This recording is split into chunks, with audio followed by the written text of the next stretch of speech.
Secretario del Tesoro de Estados Unidos Bessent sobre aranceles 30 de abril de 2025. La secretaria de Prensa Karoline Leavitt y Leavitt Bessent discuten aranceles y acuerdos comerciales. Thanks so much for being here. I have a question for Secretary Bessent. On tariffs, the President said over the weekend that we are hoping that maybe tariff revenues could replace income tax. But we also keep hearing about the deals that the administration is pursuing. So my question is, what is the White House's ultimate objective here? Do you want to have long-term tariff revenue or deals that might reduce those tariffs? I think it's a combination of both. So we're going to take in long-term tariff revenue. We put a process in place. We have 18 important trading relationships. We will be speaking to all of those partners, or at least 17 of them, over the next few weeks. Many of them have already come to Washington.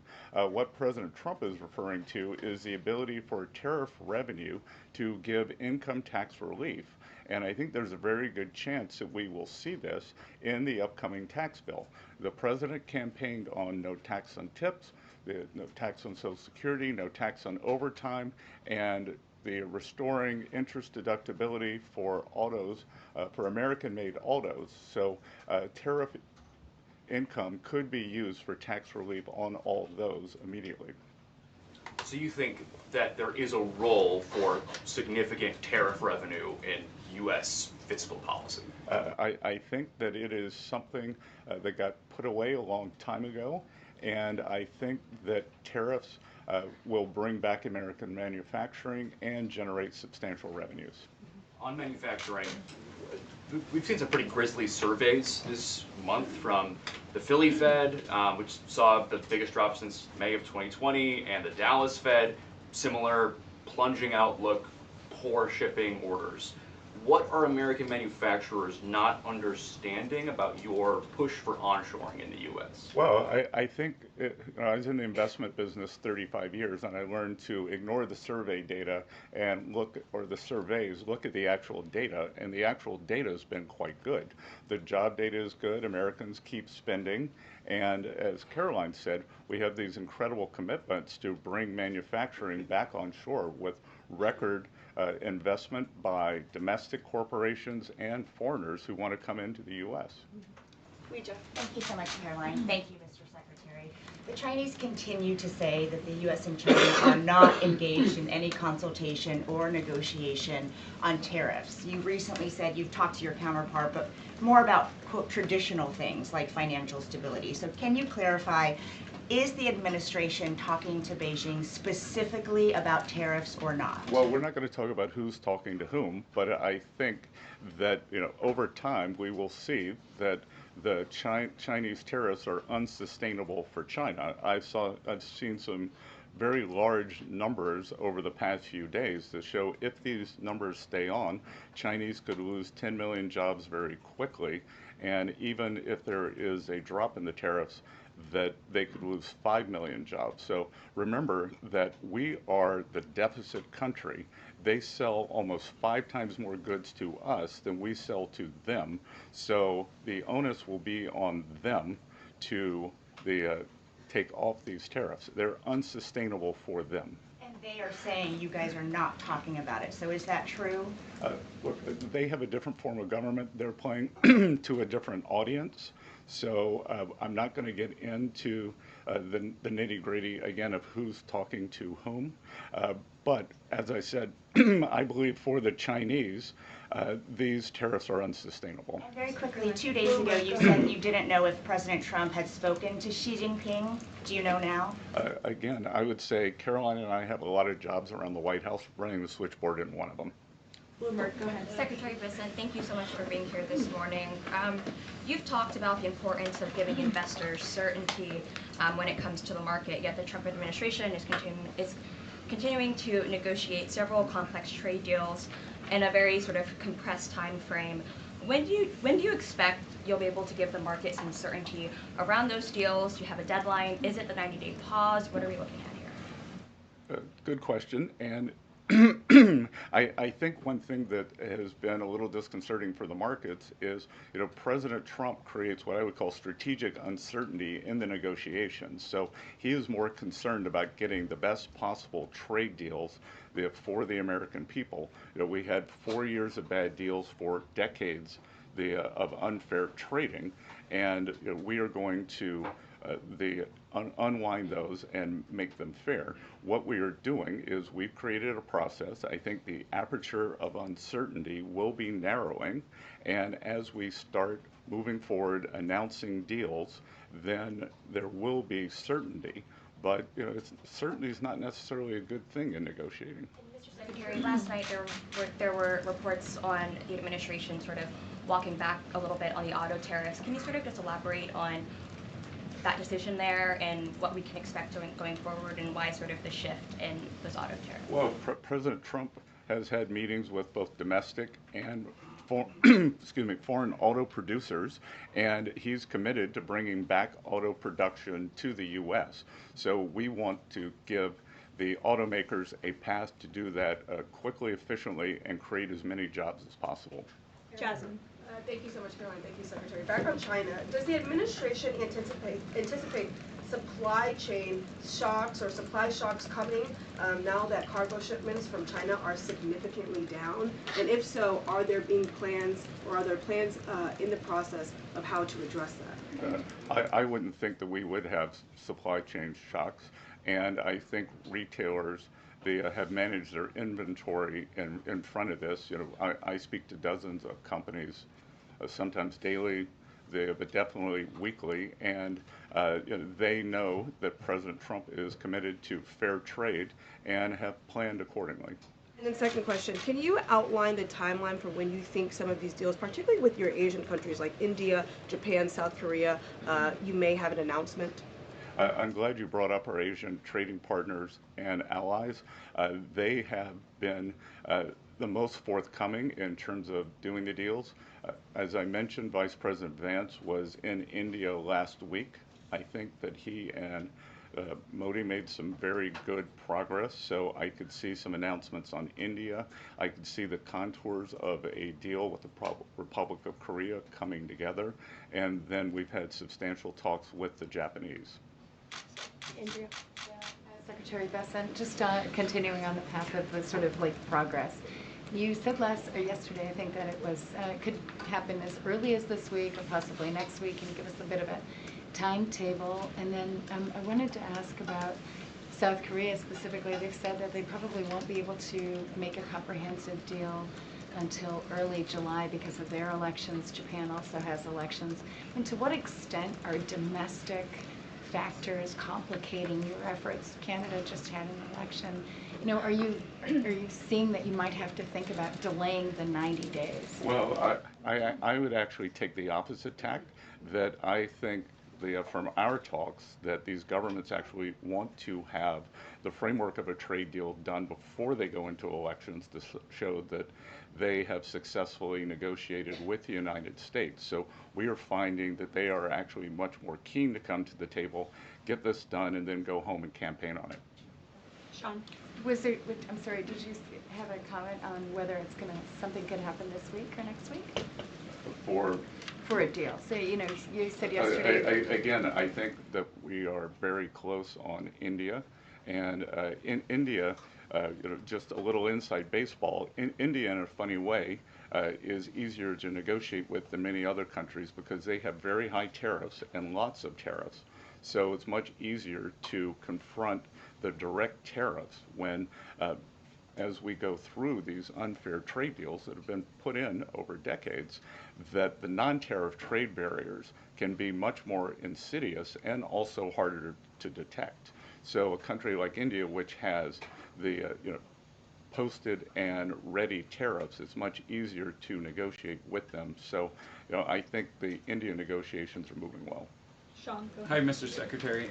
So it was reported this morning that Amazon will soon display a little number next to the price of each product that shows how much the Trump tariffs are adding to the cost of each product.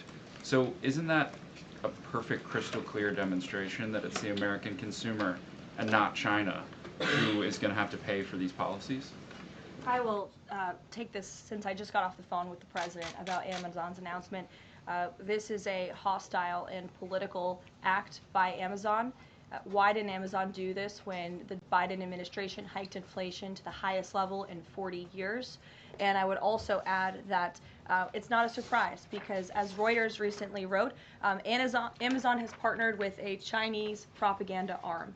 So this is another reason why Americans should buy American. It's another reason why we are onshoring critical supply chains here at home to shore up our own critical supply chain and boost our own manufacturing here. Is Jeff Bezos still a Trump supporter?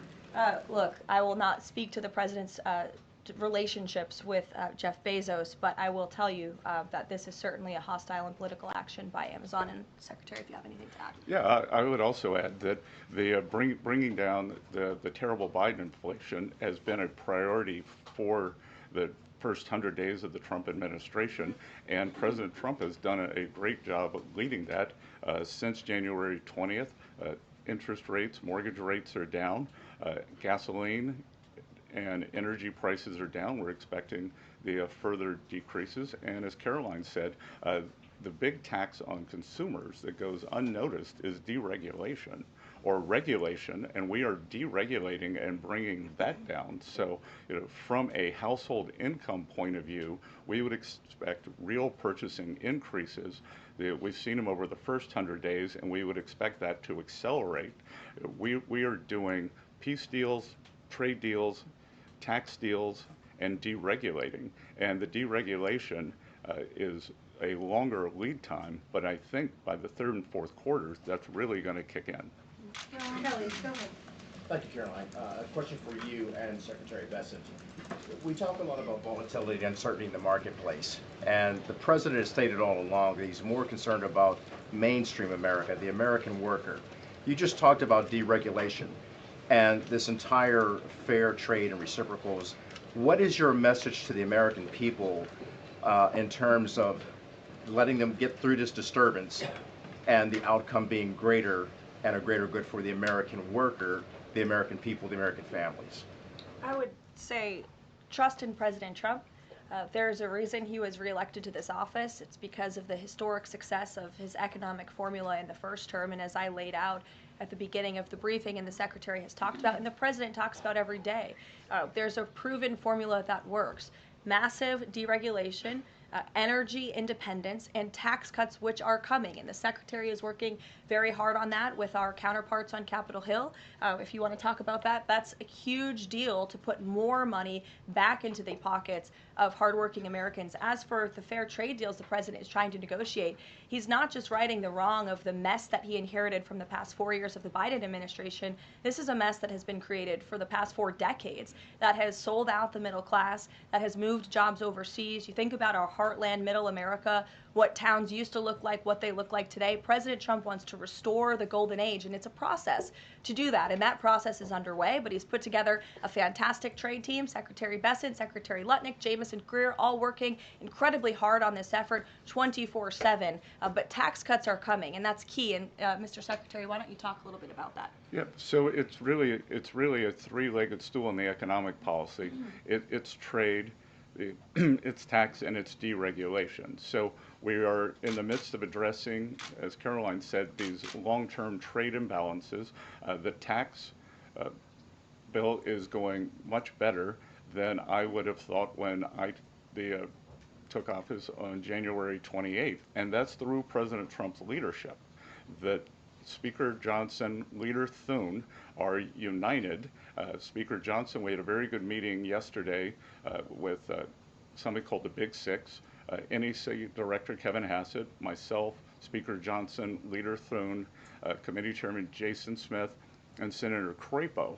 And the tax bill is moving forward. It is going to give permanence to the 2017 Tax Cuts and Job Act, which will, back to the question on certainty, it will give American business certainty, it will give American people certainty, and then President Trump is also adding the things for working Americans that is talked about earlier, no tax on tips, no tax overtime, no tax on Social Security, making auto payments deductible. So that will substantially address the affordability crisis. And the other thing that I would note, and back to data, is that the Vanguard, one of the largest money management firms in America, said that over the past 100 days, 97% of Americans haven't done a trade, and in fact, individual investors have held tight while institutional investors have panicked. So individual investors trust, the investors trust President Trump. Megan, in the back. Can you detail for us exactly what we should expect as far as relief on the auto tariffs front? And then further, Mr. Secretary, should we expect other industries to also get relief the way we've now seen for auto and tech as well?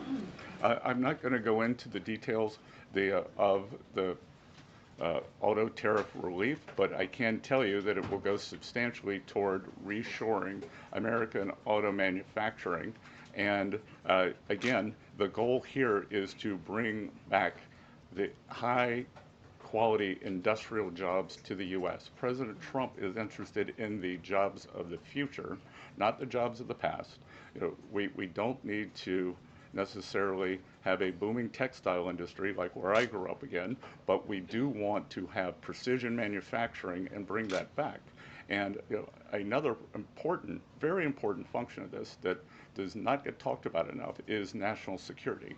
President Trump, his overriding concern and belief is that economic security is national security is economic security. And we saw during COVID that our supply chains got cut off. And we need to bring back a lot of those supply chains, whether it's in semiconductors, medicines, the steel, and we have to onshore those. So it's a combination of making trade free and fair and remedying this gaping national security hole that he was left with. I would just add, Megan, the president will sign the executive order on auto tariffs later today, and we will release it as we always do. Go ahead.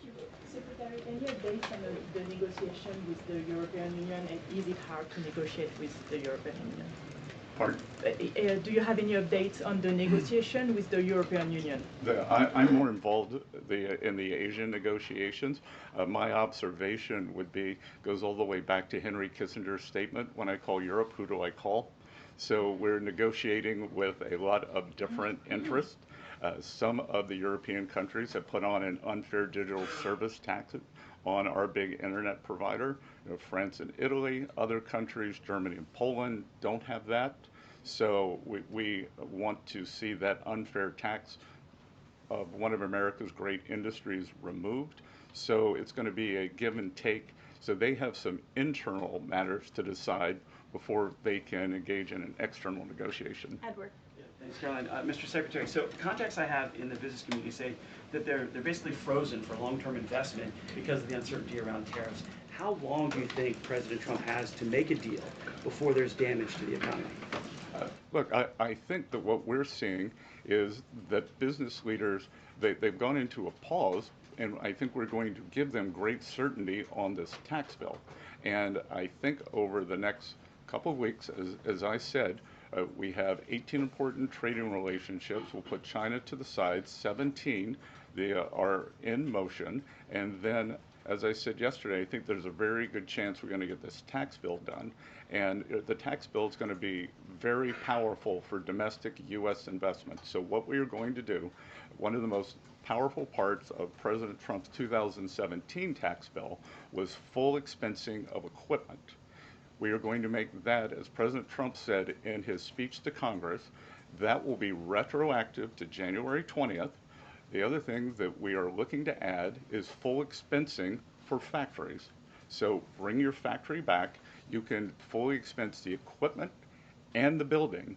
We will couple that with deregulation, cheap energy, and regulatory certainty, and that will continue to make the U.S. the greatest destination for domestic and foreign investment. And the president, well, if I can follow, just the president said that world leaders would like to meet with him in Rome, in Vatican City, about trade. Other than President Zelensky, who did the president meet with, and about trade, and when could we get some of those deals? The president met with President Zelensky, as you know, which we talked about, and the president continues to be engaged with his fellow fellow leaders around the world in the European Union. You've seen many of them visit the White House. I want to harp on, in closing, the point the Secretary just made. On the campaign trail, the president promised the American public that he was going to make America the best country in the world to do business again. The lowest taxes, lowest regulation, lowest energy costs of anywhere in the world. And if you do business in the United States, you won't pay a tariff, you won't pay a price. That's not just good for companies around the world, but it's good for the American worker.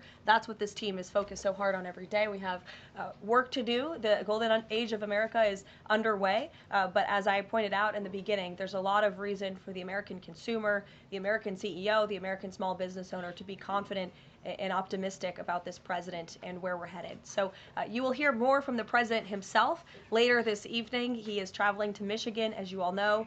He'll make a stop at the Air Force Base with Governor Whitmer, and then we will head to a rally tonight where you'll hear more from him directly. So we'll see you in Michigan. Thank you, guys.